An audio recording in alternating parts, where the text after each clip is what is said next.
Greetings and salutations in Jesus' name. Today, I'd like to finish up with Joseph. Now that he has been tested, he's been trained, now he is going to step into the position that God gave him the dreams about many, many years prior when he was still a young lad. Now, Pharaoh has this. We're going to start from Genesis 41, and we're just going to, and this is for your reference. I'm just going to talk about it instead of reading all of it. But Genesis 41 to 46 specifically. But Genesis 41, in it, we are introduced to Pharaoh and him having a dream. He has a dream of cattle, 7 fat cattle, and then 7 very, very, very lean cattle. They come up out of the Nile and consume the fat cattle, and it's as if they never had, as if they'd never eaten anything. And then he wakes up and goes back to sleep and has a dream about grains of wheat, 7 full, beautiful heads of grain of wheat, and then 7 shriveled, horrible grains of wheat plants come up, and somehow or another they consume the 7 good ones. And then he wakes up and he's troubled, and he calls in the magicians and the wise men of his day to help interpret these dreams, and nobody can figure it out. And then by God's provision, a man, his chief butler, who had some encounter with a young Joseph a couple years prior, matter of fact, 2 years prior, in a prison. And when he had a dream, and Joseph, by God's provision and God's direction, was able to interpret that dream for the butler.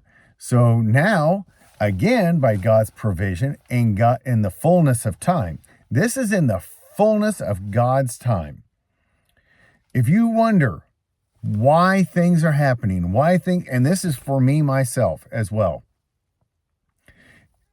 why things aren't happening the way we think they should be happening, or God's put us on a mission, and why isn't it happening like we think it should? Well, God has a point, and he has training that you need to go through. There's also an appointed time for this to occur. He has a plan, and we, as his creation, need to rest in his plan. Enter his rest. Be at peace. May the peace of God enter our hearts, and may we walk with him.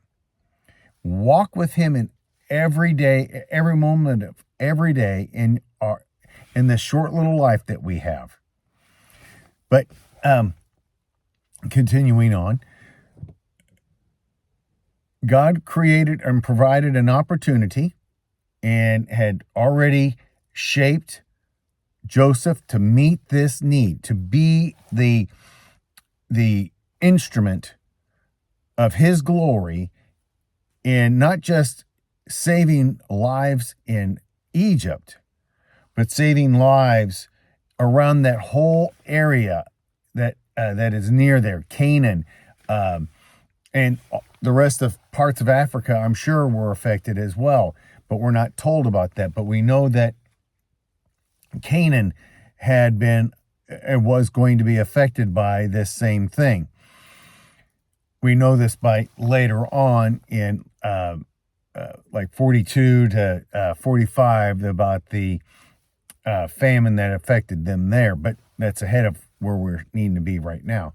But so Joseph gives the interpretation. He's still in prison, so they reach in there, go get him, give him a shave, wash him, give him some clean clothes, and bring him before Pharaoh. And he hears the dream, and by God's providence and by God's provision and direction, he gives the interpretation.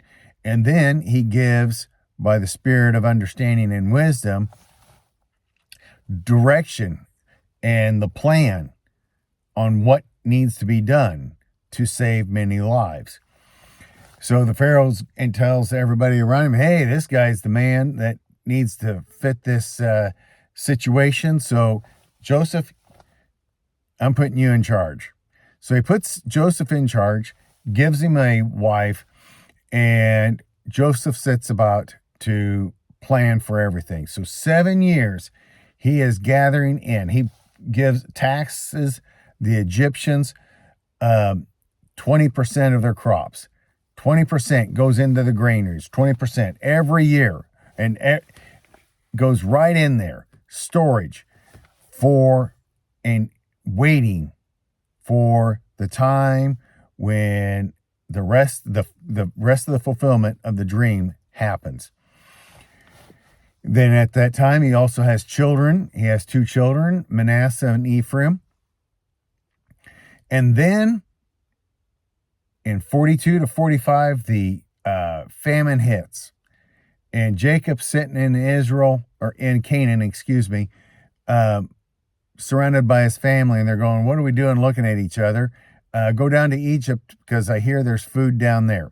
So he sends 10 of the brothers down there. And when Joseph sees them, he remembers those dreams that God gave him when he was a young man. And he remembers everything that happened up to this point, and knows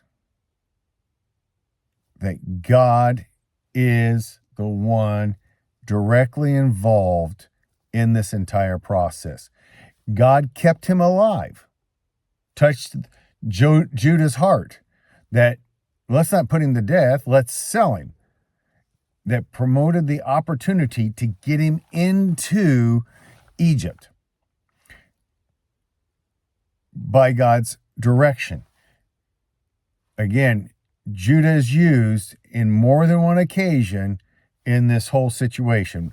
He is used to later on save Benjamin's life.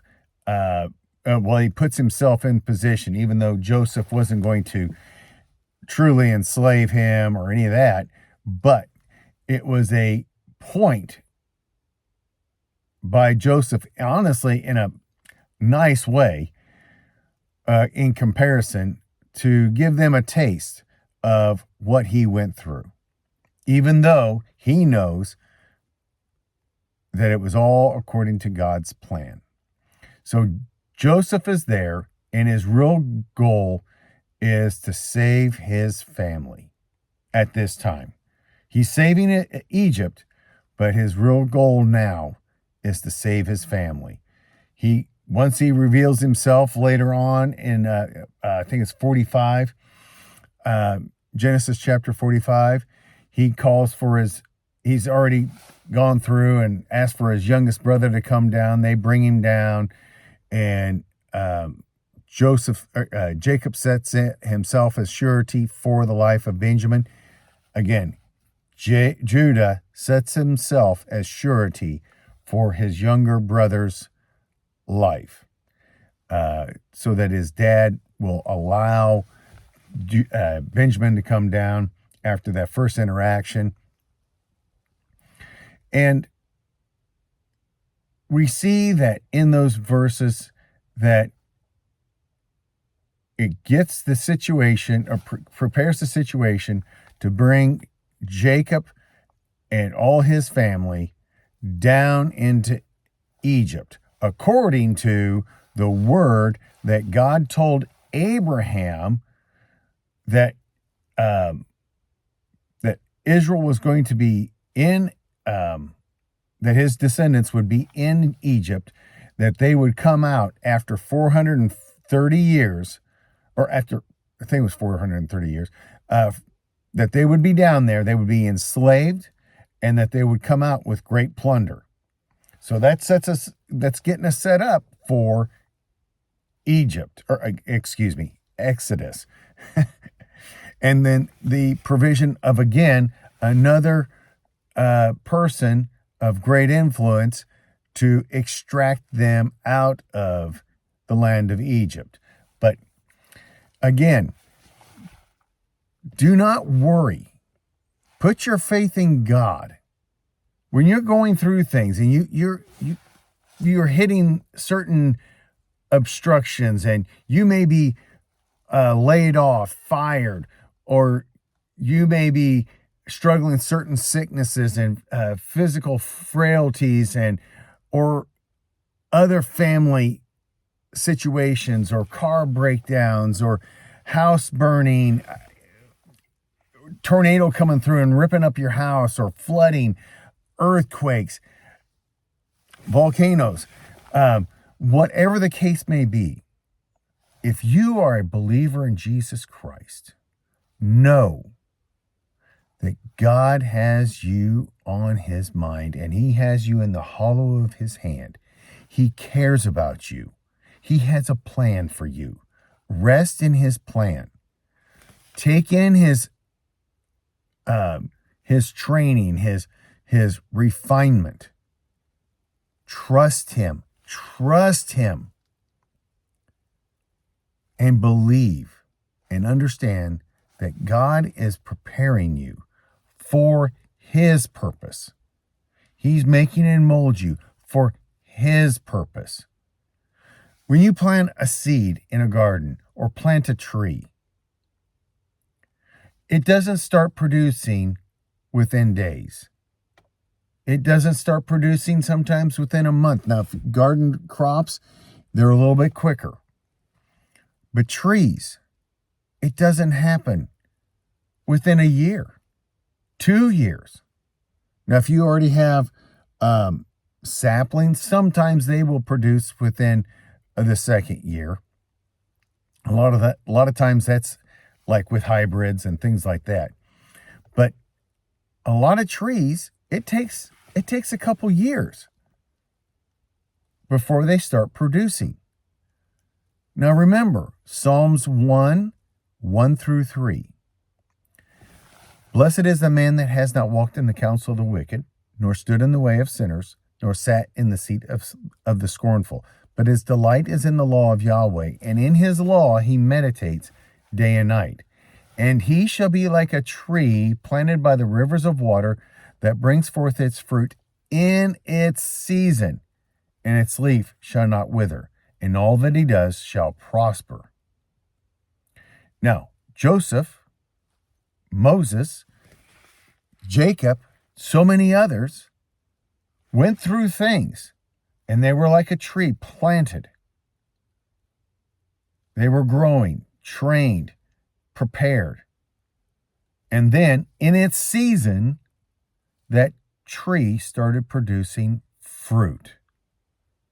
And due to God's provision and the water that emanates out from your innermost being through the Spirit, that leaf it does not perish. It doesn't wither.